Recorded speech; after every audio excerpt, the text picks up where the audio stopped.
Jai Hind to everyone. Welcome to my new video. In this video, we are going to start a new chapter, Structure of Atom, and I will deal today with the discovery of electron, charge by mass ratio of electron, and calculation of charge and mass of electrons. So let us start with the structure of atom. Children, the structure of atom was really a very complex one. In fact, Dalton was the scientist who has first discovered that atom is indivisible and each and every matter is composed of atom. But later on, when some other experiments were done by various different researchers like J.J. Thomson, Rutherford, Bohr, Chadwick, then it was finally considered that atom is not like a particle which is undivisible. In fact, atom can be further divided into smaller particles and it is composed of many subatomic particles. Now, it has been proved with the help of various sophisticated instruments that atom is made up of like 35 different subatomic particles, and the three main fundamental particles are there: electron, proton and neutron. They are known as fundamental particles. Okay, so we should start about the discovery of electrons. The discovery of electrons goes way back to the study of cathode rays. The study of cathode rays started with the experiments done by the scientist Julius Plucker, who has started the discharge tube experiments, and he has done the experiments regarding the conduction of electricity in gases at low pressure. These experiments were further continued by the scientist William Crookes, and in 1879 he studied that the conduction of electricity occurs in gases at very low pressure. For this purpose, he took a discharge tube. Discharge tube is nothing but it is a long glass tube about 60 centimeter length and which is sealed at both ends and fitted with two metal electrodes, one anode and one cathode. Now, these tubes are connected with vacuum pumps. What is the work of these vacuum pumps? They reduce the pressure of the gas inside up to the desired value. जितनी ज़रूरत है उसके हिसाब से धीरे धीरे pressure को उस डिस्चार्ज ट्यूब के अंदर कम किया जा सकता था, और इस पर्पस के लिए वैक्यूम ट्यूब्स जो हैं वो discharge vacuum pumps discharge tubes के साथ जोड़े गए थे. इन ट्यूब्स को हम क्रूक्स ट्यूब्स भी बोलते हैं. फिर इसमें कई सारे स्टेजेस देखे गए. जब लगभग 10,000 वोल्ट तक का वोल्टेज अप्लाई किया गया तो और प्रेशर 1 atm रखा गया डिस्चार्ज ट्यूब के अंदर, तो ये देखा गया कि कोई भी current, no current flows in 1 atm pressure and in about 10,000 volt voltage. Electricity of 10,000 volts is provided और प्रेशर जो है वो लगभग 1 atm रखा गया डिस्चार्ज ट्यूब के अंदर, और ये देखा गया कि इस पर्टिकुलर प्रेशर पे कोई भी करंट फ्लो नहीं कर रहा है. ऐसा इसलिए क्योंकि हम सभी जानते हैं कि गैसेस जो हैं वो पुअर कंडक्टर है इलेक्ट्रिसिटी का. फर्दर प्रेशर को और रिड्यूस किया गया लगभग 10⁻⁻² atm. ठीक है, 10⁻⁻² ATM, जो कि लगभग 1 mm to 10 mm के बीच में था। तो वहाँ देखा गया कि धीरे धीरे करंट जो है वो दोनों इलेक्ट्रोड्स के बीच में फ्लो कर रहा है, और गैस जो डिस्चार्ज ट्यूब है, चूँकि वो ग्लास का डिस्चार्ज ट्यूब था, तो वहाँ हमें एक हल्का सा ग्लो, थोड़ा सा रोशनी जैसा डिस्चार्ज ट्यूब के अंदर दिखता है इस कंडीशन में। और ये कलर, किस कलर की रोशनी दिखेगी वो इस बात पर डिपेंड करता है कि हम कौन सा गैस ले रहे हैं डिस्चार्ज ट्यूब में। जैसे कि आजकल हम लोग तमाम नियॉन साइन बोर्ड्स देखते हैं जो कि एडवर्टाइजमेंट्स के लिए यूज़ किया जाता है। तो नियॉन साइन बोर्ड्स जो है वो डिस्चार्ज ट्यूब होता है और उसके अंदर नियॉन गैस भरी होती है, तो लगभग रेड कलर का ग्लो हमें दिखता है। तो रेडिश ऑरेंज टाइप का ग्लो जो है आपको डिस्चार्ज ट्यूब के अंदर दिखता है। तो ये फिनोमेना एडवर्टाइजमेंट में यूज़ होता है। यहाँ प्रेशर जो है वो डिस्चार्ज ट्यूब का 10⁻² ATM होता है, जबकि वोल्टेज जो है वो लगभग काफ़ी हाई 10,000 वोल्ट्स के आसपास वोल्टेज जो है वो दिया जाता है। जब फर्दर और कम किया गया प्रेशर, और कम, पहले हम 1 ATM पे थे, फिर 10⁻² ATM पे आए, अब और कम प्रेशर किया गया 10⁻⁴ ATM के आसपास। तब यहाँ देखा गया कि वो जो ग्लो था वो धीरे धीरे डिसअपीयर हो गया, गायब हो गया, लेकिन करंट फ्लो कर रहा था, और एक हल्का सा ग्रीनिश हल्का सा हरा ग्लो जो है वो थोड़ा बहुत ग्लास के अंदर दिखा, और ऐसा लगा कि कुछ इनविजिबल रेज, कुछ रेज जैसा कैथोड की तरफ से निकल के एनोड को जा रही हैं। ठीक है, तो ये फिनोमिना कब ऑब्जर्व किया गया? जब प्रेशर लगभग 10⁻⁴ ATM पे पहुंचा। ये कैथोड से रेज जैसा कुछ निकल के एनोड पर जा रहा था, और वहाँ पर जो एनोड की तरफ जो ग्लास थी उसको जिंक सल्फाइड से कोट किया हुआ था, तो ये जाके वहाँ हिट करते थे। ये कैथोड रेज जो है वो जहाँ पे हिट करते थे और वहाँ एक ग्लो जैसा हो जाता था। ठीक है, तो चूंकि ये रेस कैथोड से निकलती हैं, इसलिए इन रेस को कहा गया कैथोड रेस। अब प्रॉपर्टीज़ कैथोड रेस की क्या थी? प्रॉपर्टीज़ को फिर जे थॉमसन ने डिटेल में स्टडी किया। तो सबसे पहली बात कि जब ये कैथोड रेस के बीच में कुछ पैडल व्हील जैसा रख दिया जाता था तो उसका शैडो पड़ता था।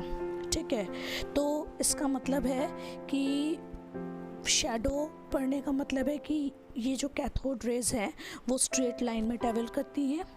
दूसरी बात, वो पैडल व्हील जो है वो रोटेट भी करता था, हल्का सा घूम जाता था।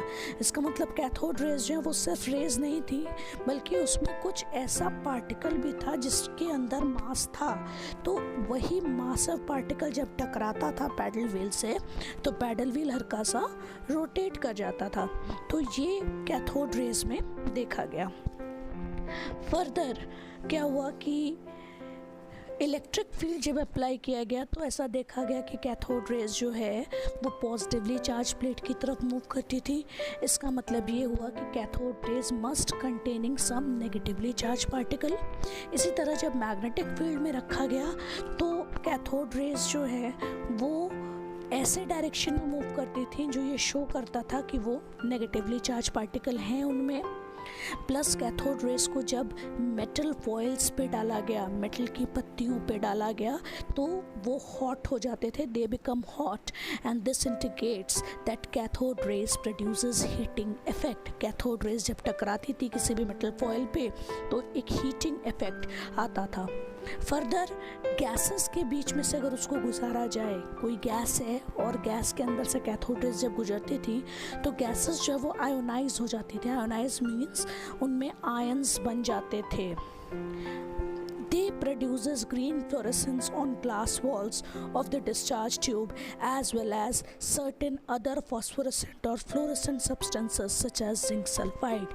ऐसे substances जैसे zinc sulfide वगैरह जो कि phosphorescent या fluorescent substances होते हैं, उनके ऊपर अगर ये हिट करता था तो एक greenish glow जो है वो मिलता था। कैथोड रेज फोटोग्राफिक प्लेट्स को भी अफेक्ट करती हैं और कैथोड रेज में पेनिट्रेटिंग इफेक्ट होता है। पेनिट्रेटिंग इफेक्ट का मतलब वो किसी थिन मेटल फॉयल के आर पार जा सकती हैं। तो इन सब प्रॉपर्टीज से फाइनली ये पता चलता है कि cathode rays are made up of material particles. Material particle means that cathode rays must contain some particles which has some mass. Okay, then moving further, cathode rays में दूसरी इम्पोर्टेंट बात ये पता चलती है, ऊपर जो हम लोगों ने ऑब्जर्वेशंस देखे कि कैथोड रेज जो है उनके जो पार्टिकल्स होंगे वो ज़रूर नेगेटिवली चार्ज्ड होते होंगे। The negatively charge material particle constituting the cathode rays are called electrons. अब इन नेगेटिवली चार्ज पार्टिकल्स का नाम इलेक्ट्रॉन दिया गया and the name electron was given by stony. फिर अब यहाँ ये बात तो आ गई कि इसमें नेगेटिव चार्ज है, कैथोड रेज के पार्टिकल्स में मास है और नेगेटिव चार्ज है, लेकिन कितना मास है और कितना चार्ज है इस बात को जानने के लिए दो बड़े ही फेमस एक्सपेरिमेंट्स जो है वो किए गए। सबसे पहला एक्सपेरिमेंट था जे थॉमसन का एक्सपेरिमेंट, जिसमें उन्होंने डिटरमिन किया E/m रेशियो। E या m अलग से नहीं निकाला गया, ये पूरा रेशियो जे थॉमसन ने निकाला, जिसको कि हम कहते हैं charge to mass ratio of electrons. इसमें भी इन्होंने कैथोड रे ट्यूब लिया था और उसमें इलेक्ट्रिक फील्ड आप देख सकते हैं यहाँ पे, इलेक्ट्रिक फील्ड और मैग्नेट लगा हुआ है, मैग्नेटिक फील्ड एक साथ अप्लाई किया, वैक्यूम पंप लगा हुआ है ताकि यहाँ पे जो है प्रेशर को कम किया जा सके इस डिस्चार्ज ट्यूब में, और दोनों तरफ से ये सील्ड डिस्चार्ज ट्यूब है। और यहाँ एक फ्लोरोसेंट स्क्रीन है। फ्लोरोसेंट स्क्रीन इसलिए लगाया जाता था क्योंकि इलेक्ट्रॉन दिखाई तो देता नहीं है, इट इज़ वेरी स्मॉल, तो जब ये मूव करता है और यहाँ टकराता है या ये यहाँ मूव करता है, इस तरफ टकराता है, तो यहाँ पे ग्लो होता है, तो इससे पाथ ऑफ द इलेक्ट्रॉन जो है वो पता लगता था। तो इसलिए तमाम एक्सपेरिमेंट्स में उस समय ये फ्लोरोसेंट स्क्रीन जो है वो यूज़ किया जाता था। जनरली जो फ्लोरोसेंट स्क्रीन उस समय के जितने एक्सपेरिमेंट्स हैं उनमें देखे गए वो जिंक सल्फाइड का फ्लोरोसेंट स्क्रीन जो है वो होता था। तो इस एक्सपेरिमेंट में क्या किया गया, इसमें कैथोड रे ट्यूब लिया गया, it has electric and magnetic field applied perpendicular to each other. Electric field और मैग्नेटिक फील्ड एक दूसरे के परपेंडिकुलर थे और जो पाथ ऑफ द इलेक्ट्रॉन है, मूवमेंट ऑफ द इलेक्ट्रॉन है, उसके भी परपेंडिकुलर था। फर्दर ये एक्सपेरिमेंट इस प्रिंसिपल पर लिया गया था कि जो एक्सटेंट ऑफ डिफ्लेक्शन है, मतलब जितना इलेक्ट्रॉन मूव करता है या डिफ्लेक्ट करता है, it will depend upon the charges on electron, mass of electron and the strength of electric and magnetic field. ये इस बात पर डिपेंड करता है कि इलेक्ट्रॉन का चार्ज कितना है, मास कितना है, और जो इलेक्ट्रिक और मैग्नेटिक फील्ड अप्लाई की गई है उसकी स्ट्रेंथ कितनी है। Further, when the electric and magnetic field is applied, electrons are deflected to point A, and when only magnetic field is applied, electron is deflected to point C. तो ये इस तरह से दो पॉइंट्स हैं, ये पॉइंट A और point C। जब खाली मैग्नेटिक फील्ड लगाया गया तो इलेक्ट्रॉन पॉइंट C तक गया, and when only electric field is applied the electron goes two point A। जब इन दोनों को बैलेंस किया गया तो इलेक्ट्रॉन जो है वो B पर जाके हिट किया।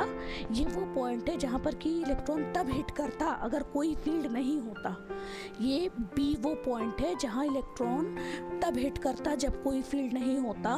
इसलिए इलेक्ट्रिक फील्ड और मैग्नेटिक फील्ड दोनों है यहाँ, लेकिन इन दोनों को बैलेंस करता हुआ एक ऐसा पोजीशन जो है वो लाया गया जिससे कि इलेक्ट्रॉन इस पॉइंट पर हिट करे। तो इससे क्या हुआ कि after suitably balancing electric and magnetic field, the strength of electrons are allowed to hit the screen at B, that is the point where electron hit in the absence of electric and magnetic field. तो इस तरह से calculation करके finally जो E/m ratio निकाला J Thomson ने, that was E/h²r, where E is the strength of electric field and H is the strength of magnetic field and R is the radius of the curved path which was taken by the electron.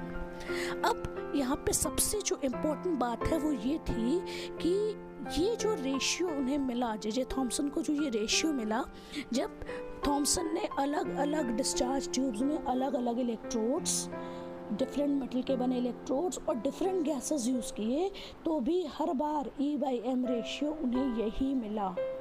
ठीक है, तो जब ये finally E/m ratio जो वो ये value से calculate किया उन्होंने, तो he has got the ratio this charge by mass equals to E/m 1.76 into 10⁸ coulombs per gram. तो ये रेशियो जो है वो E/m का उन्हें किसी भी पॉइंट पर मिला, चाहे हम कोई भी डिस्चार्ज ट्यूब में कोई भी मेटल का इलेक्ट्रोड लें या कोई भी अलग गैस लें, तो हर गैस के केस में यही E/m रेशियो आता था। तो this was a very important discovery regarding electron. ठीक है, फिर इस डिस्कवरी से के तुरंत बाद लगभग साइमल्टेनियसली ही मिलिकन ऑयल ड्रॉप एक्सपेरिमेंट किया गया। मिलिकन ऑयल ड्रॉप एक्सपेरिमेंट में क्या था, ये एपरेटस जो है वो मिलिकन ऑयल ड्रॉप एक्सपेरिमेंट का है। यहाँ पे ऊपर से ऑयल ड्रॉपलेट्स एक एटोमाइज़र की हेल्प से गिराते हैं। एटोमाइज़र जो है एक ऐसा इंस्ट्रूमेंट होता है जिससे कि ऑयल के ड्रॉपलेट्स जो हैं वो स्प्रे होती हैं, और उन ड्रॉपलेट्स की साइज़ इतनी छोटी होती है कि मान लेते हैं कि वो लगभग एक एटम के बराबर है। और ये चार्ज प्लेट्स, ऊपर नीचे चार्ज प्लेट्स लगाई गई थी। यहाँ एक होल था जिससे कि इलेक्ट्रॉन जो है ये ऑयल ड्रॉपलेट्स जो है नीचे गिरते थे। ये जो दोनों चार्ज प्लेट्स के बीच का एरिया है, इसको उन्होंने एक्सरे यहाँ से पास किया था, एक्सरे इसको पास किया था। तो एक्सरे को पास करने से क्या होता था कि ये जो बीच का एरिया है ये आपका आयोनाइज हो जाता था। और यहाँ एक टेलीस्कोप लगा था जिसके आई पीस पर एक माइक्रोमीटर था, ताकि इजीली जो है वो ड्रॉपलेट्स का फ्लो वो मॉनिटर कर सकें।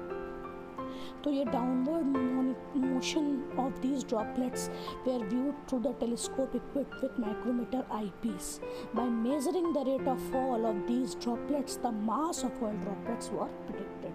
पहला काम ये हुआ कि ये जो ड्रॉपलेट्स जो गिर रहे थे, इन ड्रॉपलेट्स का जो रेट ऑफ फॉल है, मतलब पर सेकंड कितने ड्रॉपलेट्स गिर रहे हैं, इससे उन्होंने मास प्रेडिक्ट किया। तो जब ये मास प्रेडिक्ट हुआ, तो उसके बाद जब ये यहाँ से जब ऑयल ड्रॉपलेट्स जो हैं वो यहाँ से इस पार्ट से मूव कर रहे थे, तो वो आयोनाइज हो जाते थे। आयोनाइज इन द सेंस क्योंकि अंदर एक्सरेज पास हो रहे थे, तो यहाँ का एयर तो ऑलरेडी आयोनाइज था। तो यहाँ जो ऑयल ड्रॉपलेट्स थे वो जब इस एरिया से पास होते थे तो वो चार्ज एक्वायर कर लेते थे। ठीक है, कुछ ना कुछ चार्ज एक्वायर कर लेते थे। क्यों? Because of the collision. ठीक है, तो the air inside the chamber was ionized by passing the beam of X-ray through it, and the electric charge on these oil droplets were acquired by the collision with gaseous ions. The fall of these charged oil droplets can be retarded, accelerated, or made stationary depending upon the charge on the droplets and polarity of the strength of the voltage applied to the plate. तो ये जो droplets जो यहाँ से move कर रहे थे, इनकी मूवमेंट को कंट्रोल किया जा सकता था by balancing the electrical force and gravitational force and all. Okay, तो फिर यहाँ पे फिर जो है काफ़ी ये एपरेटस जब इलेक्ट्रॉन्स के साथ वो धीरे धीरे ऑयल ड्रॉपलेट्स नीचे गिर रहे थे, तो उनका केयरफुल मेज़रमेंट किया गया इलेक्ट्रिकल फील्ड स्ट्रेंथ के हिसाब से, और उनका मोशन देखा गया। और फाइनली मिलिकन ने ये देखा कि हर ऑयल ड्रॉपलेट पर जो चार्ज आता था वो Q के बराबर था, and that is the integral multiple of any fix charge. So he has said that in each oil droplet जो भी वहाँ charges आते थे, that is always equals to NE, where N can be 1, 2, 3, 4 and whatever, and E is some fixed charge. And when he calculated, he found that this fixed charge is about minus 1.6022 into 10 to the power minus 19 coulomb. Since an electron has the smallest charge, अब ये जो है वो smallest known charge था, इसलिए इसको unit negative charge लिया गया। तो इस तरीके से Millikan's oil drop experiment has given us the charge on electrons, and by J.J. Thomson's experiment we got to know about the E/m, that is the charge to mass ratio of electrons. Finally, if we got these two things, then we can able to calculate the mass of electron by the simple formula E upon E by m. E is this 1.6 into 10 to the power minus 19 and E by m is this, and when we calculate, divide these two, we will get this value 9.11 into 10 to the power minus 28 grams or 9.11 into 10 to the power minus 31 kg. So this is the mass of electron finally calculated. So in this way we can able to finalize it that the mass of electron is this. But children, remember, this mass is known as rest mass of electron. Why rest mass? Because we know that this mass is calculated when the velocity of the electron moving is less than the velocity of light. So ये जो मास है इसको हम rest mass कहते हैं. क्यों कहते हैं? क्योंकि इसका जो ये जिस समय मेज़र किया गया उस समय मूविंग इलेक्ट्रॉन की वेलोसिटी लाइट की वेलोसिटी से कम थी. ठीक है. कैथोड रेस का जो ओरिजिन है वो कहा गया कि जो गैस प्रेजेंट है उसके मॉलिक्यूल्स आपस में बम्बार्ड करते थे, तो उस वजह से जो है वो कैथोड रेस प्रोड्यूस हुए और उसी में हाई स्पीड इलेक्ट्रॉन्स जो है वो मिले. फर्दर इलेक्ट्रॉन को हम फंडामेंटल पार्टिकल इस बात से प्रूव करते हैं कि जो डिस्चार्ज ट्यूब एक्सपेरिमेंट किया गया उसमें किसी भी मटेरियल का कैथोड बना हो और कोई भी गैस यूज़ किया गया हो, ratio of the charge to mass is always same. किसी भी गैस के यूज़ करने से ये charge to mass ratio electrons का चेंज नहीं होता था. तो इससे ये प्रूव होता है कि ये जो इलेक्ट्रॉन है ये यूनिवर्सल कंस्टिट्यूएंट है सभी मैटर्स का. और इस बात को फर्दर प्रूफ करने के लिए इसके बाद जो भी एक्सपेरिमेंट्स हुए सब ने देखा गया कि जो नेगेटिवली चार्ज पार्टिकल है उसका मास वही होता है. जैसे कि कोई मेटल फिलामेंट को आप स्ट्रांगली हीट करिए या highly active metals like sodium potassium पर अल्ट्रावायलेट रेज हिट करिए, इलेक्ट्रॉन्स निकलती हैं.